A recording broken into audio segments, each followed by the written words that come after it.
10 months postpartum. Nobody could have prepared me for this journey. I tend to be more of an anxious person, and everything about pregnancy, birth, postpartum, and honestly being a mom really scared me. It was hard to picture myself in that role, even though that was something that I always desired.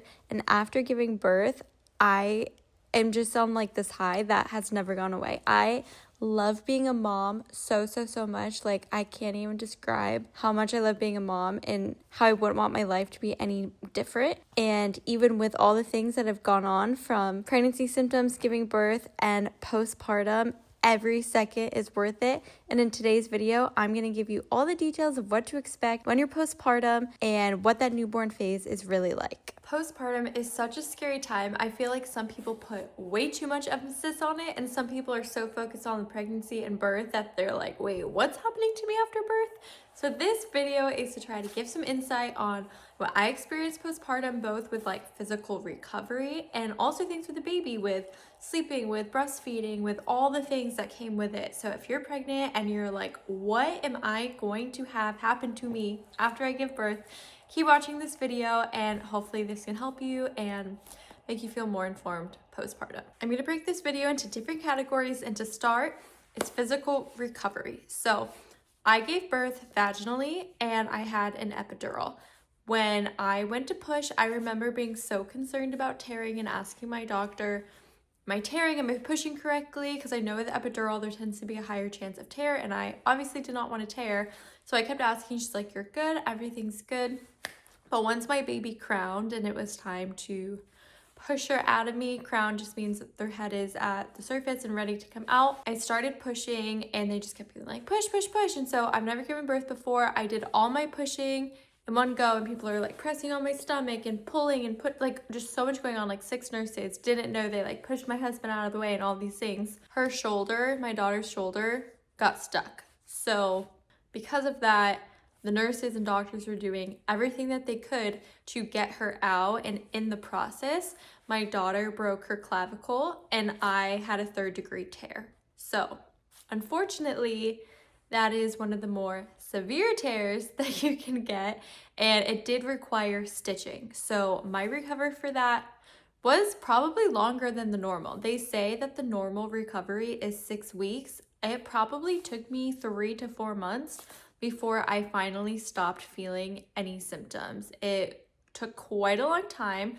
The heavy bleeding itself lasted maybe a week, but I wore a panty liner because something was coming out for, again, like 3 to 4 months. And I remember as my stitches were falling out, probably around month 1 or 2, I was so itchy. It was like so uncomfortable. I was so itchy. One of the things I did that helped so much were witch hazel wipes. This was something the hospital provided. The hospital provides all of your postpartum like care needs. You really don't need to buy anything. They, like, as soon as I ran out, it was like, I have to get more. They just were so comforting. Like, as soon as they came off, it was like the pain and discomfort came back, but then I put them back on and it was instant ease. So highly recommend witch hazel wipes. Also, they provided me with like a little itchy spray thing. I don't remember exactly what it's called. It was like burn and itch relief.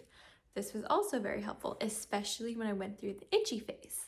Now, unpopular opinion, a lot of people love the peri bottles to help with discomfort peeing. I actually found it more uncomfortable with the peri bottle than I did without, because in order for it to be helpful, it needed to be warm. And when I was going to the bathroom, the last thing I wanted to do was make sure that I had warm water, wait for the water to warm up. When it was cold, it made it worse. So I honestly barely used my peri bottle. It was not something I really did. Also, ice packs. The first 1 to 2 weeks, I had this big of ice packs down there, and that was another thing that was like a must. If I did not have the ice pack, it just wasn't possible. Like, I just needed that ice pack. It was just like what I needed. Now for breasts, I wore nipple pads for probably 6 months. Like, I honestly, maybe longer. I'm 10 months postpartum tomorrow, and I think I've only not worn nipple pads for like 2 months. So that would be 8 months worth of leaking from my nipples with milk. So something to keep in mind. Make sure you have plenty of nipple pads if you are going to be breastfeeding, because you will leak for a long time. But it does eventually stop leaking, even if you're still breastfeeding. I am still breastfeeding. I just, for whatever reason, no longer leaking. Now, something that I did not expect was, and part of this might be because I had an epidural, but like I could not move after I gave birth. Like when they were like, okay, you can go to the bathroom, you can go pee, you can take a shower. Trying to get off my bed, I gave birth in a hospital, was so challenging. And it's not because I was numb still. Like I wasn't numb from the epidural. As soon as you give birth, in my case, as soon as I was done getting stitches, they kept it on for the stitching. They take it off. So it's not like you're numb for hours after. But like trying to like get my leg over the bed and then get my other leg and then move to the bathroom and then sit down was so challenging. Like my body felt 1,000 pounds, and also the amount of blood. Like I literally would go to move to get off the bed and it's like gushes of blood.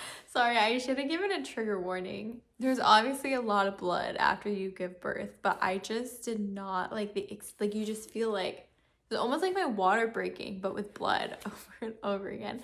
Now that intensity was only the first couple of days. Like I really only remember that while I was in the hospital. I was in the hospital for like 48 to 72 hours, I think 48 hours. So it wasn't like that for a long time, but it was crazy. And I did have a blood clot, or not a blood, like I dropped a clot of blood a few days later, and I remember texting a picture to my mom because I'm like, is that normal? Like I did not know that was normal. And it's just like extracting, I don't know, stuff from your pregnancy. So that was all stuff I did not know. Also, contractions postpartum to get your uterus back down to size is a thing. They will press on your tummy basically as soon as you're done giving birth. They're like, okay, this isn't fun. And they press on your tummy because it helps bring it back down, which is obviously very important. And when you're breastfeeding, it makes you contract. So when it's like right after birth. So when I was first breastfeeding, there was contractions, and they say the more kids you have, the more intense that those are. Now with your period, if you are breastfeeding, you will likely not have your period. As I mentioned, I'm 10 months postpartum and I still don't have my period. For going to the bathroom number 2, I was really nervous about this. I heard that it makes you like constipated and that you just don't poop for a while. And so I was nervous about that. But using a stool, I went for the first time, I think 1 week after. Putting my legs on a stool made it so seamless. It did not hurt, it was not scary, it's not painful. So I definitely recommend putting your legs on a stool. Okay, now these 2 things I had no idea about. Mother's thumb. Here and here. Literally nobody told me that I would have so much pain in these areas. I literally crack them now. Like I will pull back on my thumb. I'm not gonna crack now, especially on the stroller. Lean it against the stroller and crack them on both sides several times a day to relieve pain. And it's just from picking up your baby. Like when you pick them up from their armpit area, it puts strain here. And it's so sore all of the time. And I just never expected that. I was so confused in the beginning. I'm like, why does my thumb hurt? So that was something I never heard, but it's called mother's thumb. The other thing was just the amount of back pain I had. I always heard of back pain during pregnancy, which I never experienced that. But postpartum and even now, so much back pain. For me specifically, it's from breastfeeding. Sometimes I don't always have the best back support, or my baby is not wanting to feed if I'm in a good position because it's not the most comfortable for her. And so I find myself leaning forward a lot, and she feeds for hours on end, even now at 10 months old. So that puts a lot of strain on my back. And then now she's 20 pounds, and so carrying her a lot also puts a lot of strain. And sometimes it can take her a while to soothe at nighttime if she's overtired or things. And so that can put a lot of strain on my back. And so I actually found a really good YouTube video. I'll link it here, but it's like postpartum posture, I think it's called, and it's with a foam roller and then also doing some stretches and back strengthening. And every time I'm consistent with that, right after I gave birth, I did it every single day because my back was like unbearable. Now I just do it like once a week, and it helps so much. So if you're experiencing any back pain, definitely try rolling it out with a foam roller, also putting it straight on your spine and just like lying there like that. It just puts your back in alignment of where it should be, and strengthening it, like all those things. So helpful. I highly recommend that. Okay, then last in this category, get the Frida boxer shorts. I ordered something else. I think I ordered like underwear with a pad automatically in it. I don't recommend that. I did not like that. That actually made me like chafe, and it was gross because if I wanted to change my pad, I had to change my whole underwear, and it didn't even come with that many underwear, so that was like not worth it at all. But the hospital gave me a bunch of Frida boxer shorts, that and then just a normal maxi pad for the first week after birth. Perfect. That is all you need. I highly recommend that.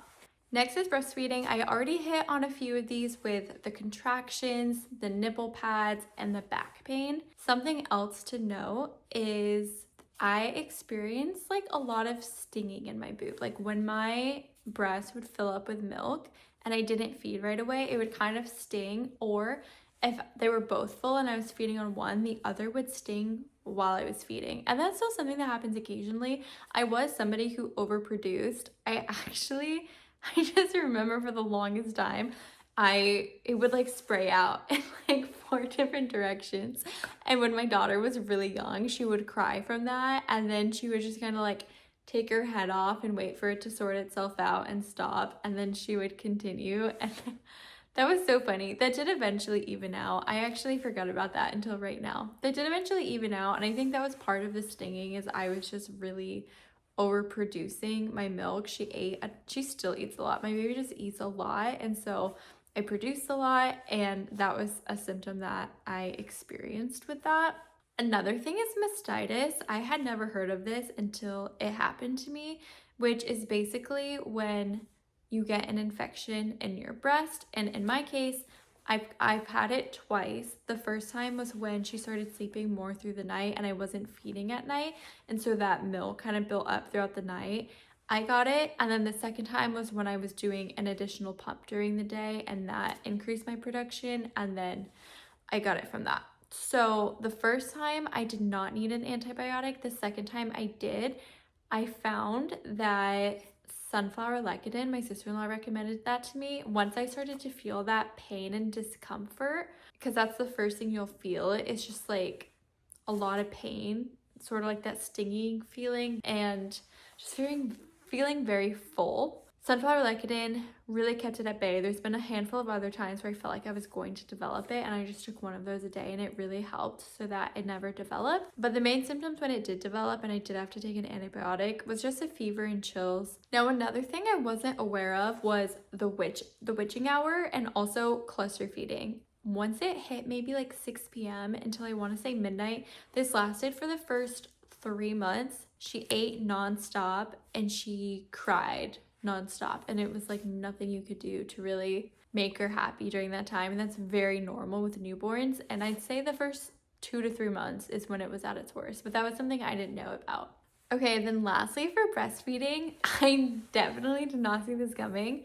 The hunger that you get from breastfeeding is like no other. Like, I was ravenous, and I never had a chance to really make food. We were very blessed to have a meal train for a month, which was so helpful from our church. But for the rest of the day, like lunches or breakfast, I couldn't really be making food because my baby was either contact napping on me or feeding. I really had no chance to eat food, and so I just remember we had like this giant Costco size peanut butter pretzels, and I ate like an entire thing of that in 1 week, and I was like, oh, we have to get rid of this immediately, because I was so hungry, and I just like kept it by the couch and ate them nonstop. Like, I've never been more hungry in my life than I was freshly postpartum breastfeeding. Next is weight loss. Obviously, this is completely unique and different for every individual. Some people say they lose the most weight when they're breastfeeding. Some people say they don't lose the weight until after they breastfeed. And my personal experience, when I was pregnant, I gained 19 pounds.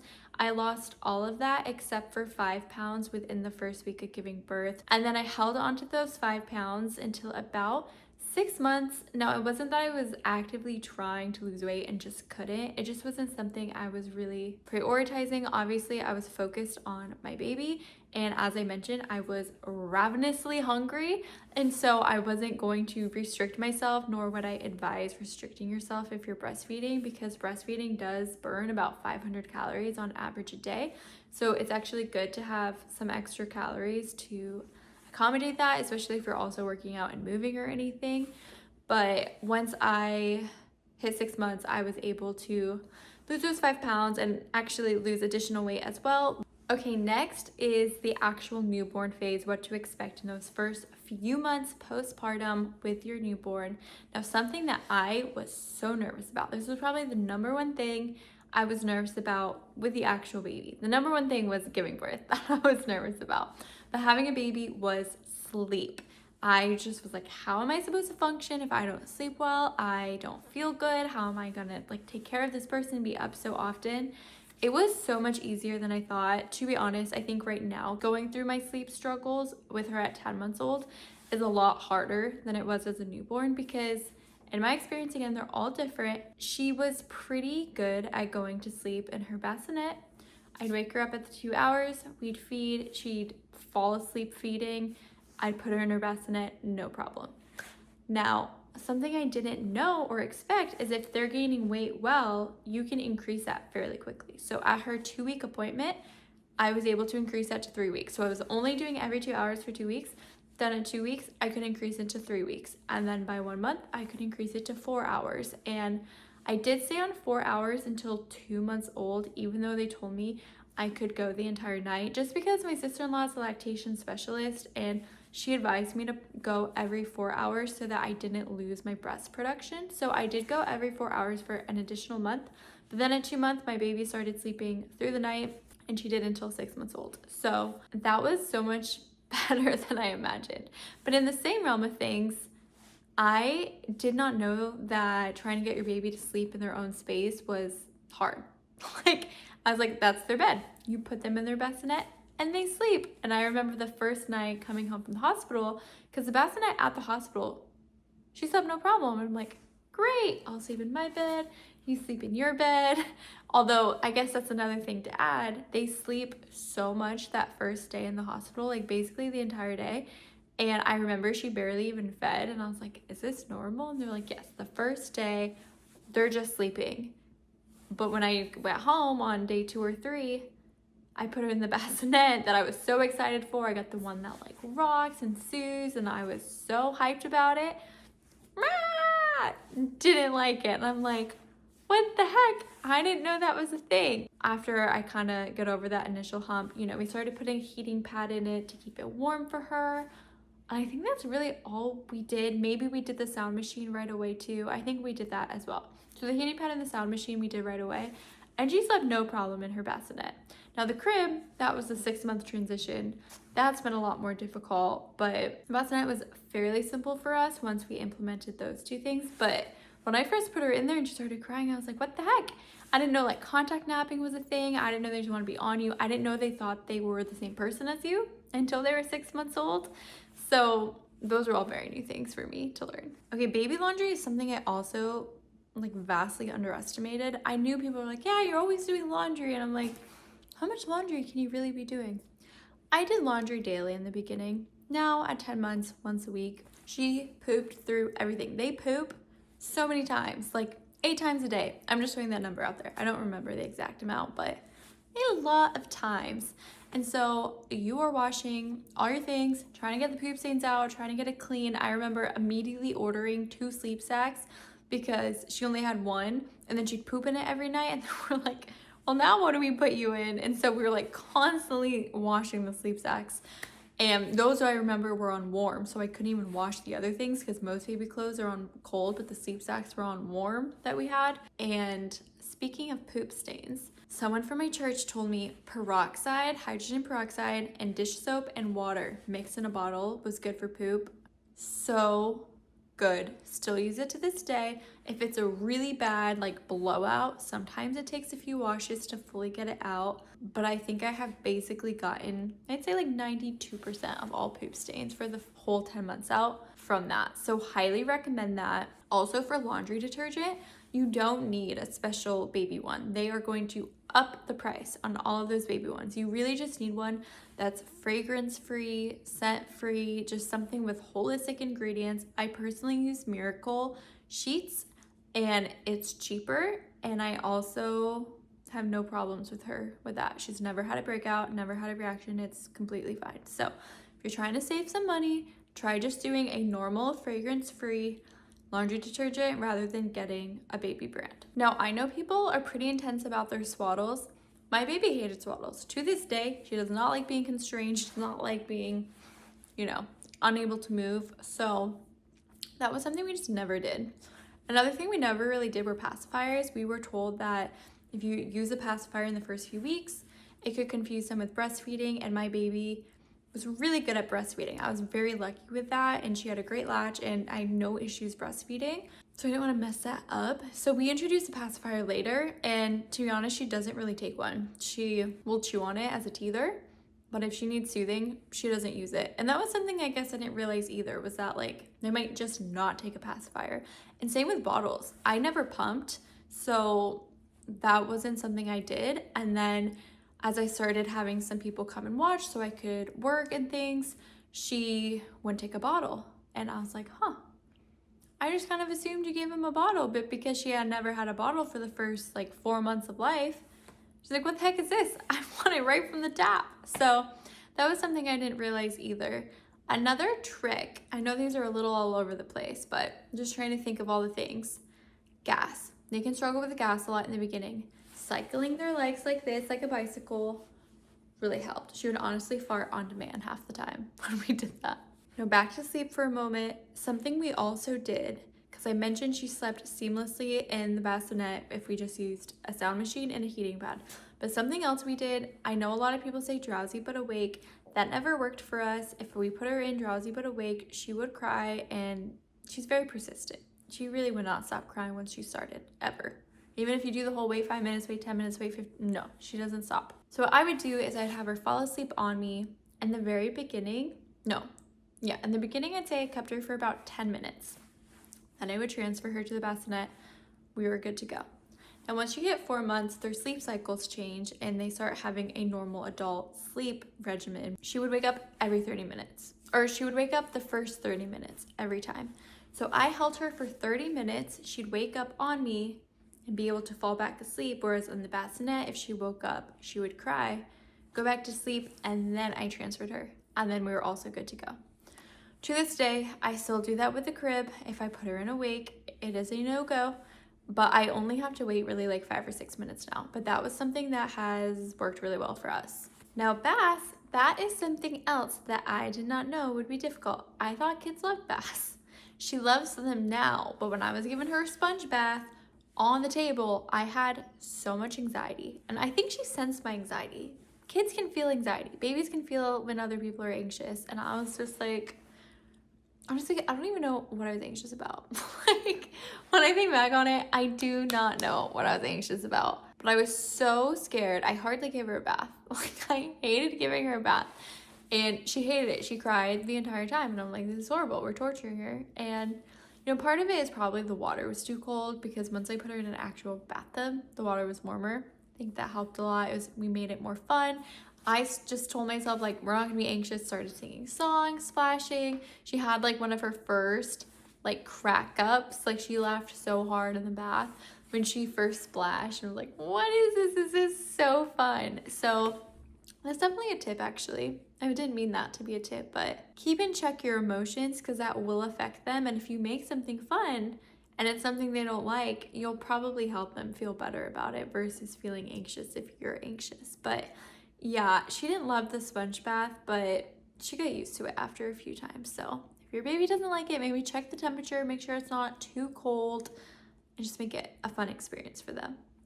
Another thing which is good when you're trying to soothe, if you're an adult and you say to someone shh, it's kind of rude. Or at least I would feel like, what the heck? Why is that person shushing me?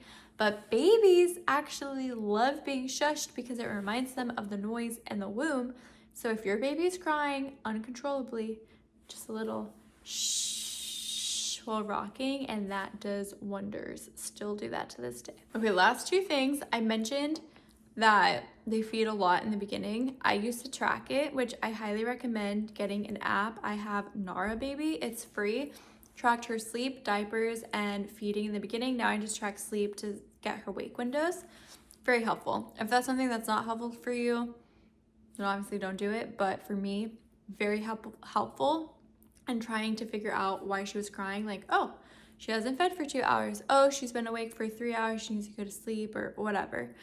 Those, would be less time when they're a newborn. But just saying, for examples, that was really helpful. And when I look back on when I tracked in the beginning, she was feeding 2 to 5 hours a day. 2 to 5 hours a day. That's crazy. I didn't realize it would be that much. And then lastly is babies don't have a circadian rhythm at first. And so I took her outside every morning to see sunlight, help her recognize this is daytime because they will be up all night and sleeping all day in the beginning. So this helps. And then also keeping all the lights on when they nap, not trying to be quiet for them, just like going about your normal day. And then at nighttime, dim the lights, keep it a calm environment. This really helped her get her circadian rhythm very quickly. So that is my postpartum experience from body recovery, having a newborn, breastfeeding, sleeping, all the things. I hope that this helped you if you are pregnant and not sure what to expect. Hopefully I didn't say anything scary. I feel like the blood was a little TMI. It's not scary, it's not painful. It's just something that happens. It's just part of the process and it'll be over before you know it. I'm 10 months postpartum and it was crazy how much I already forgot. But I do think it's helpful doing this so far out. I think a lot of people do this when they're still kind of in the thick of it or just coming out. But it's helpful because some things did genuinely take me 3 to 4 months or some things even 6 months, like the nipple leaking. And so I feel like I have a really good sense of how long different things took. And it's crazy how fast you forget things. It is just a season. You will get through it. Everyone's different. Sleep might be harder, but it's only temporary. Feeding might be harder, but it's only temporary. At 6 months, they're already going to be having solids. So I hope that this video helped you, and I'll be praying for you guys. If you have any prayer requests or any questions during your mom season, please leave them below, and I'll see you guys in the next one. Don't forget to hit that subscribe button, like it, and leave a comment, and I'll see you next time. Bye!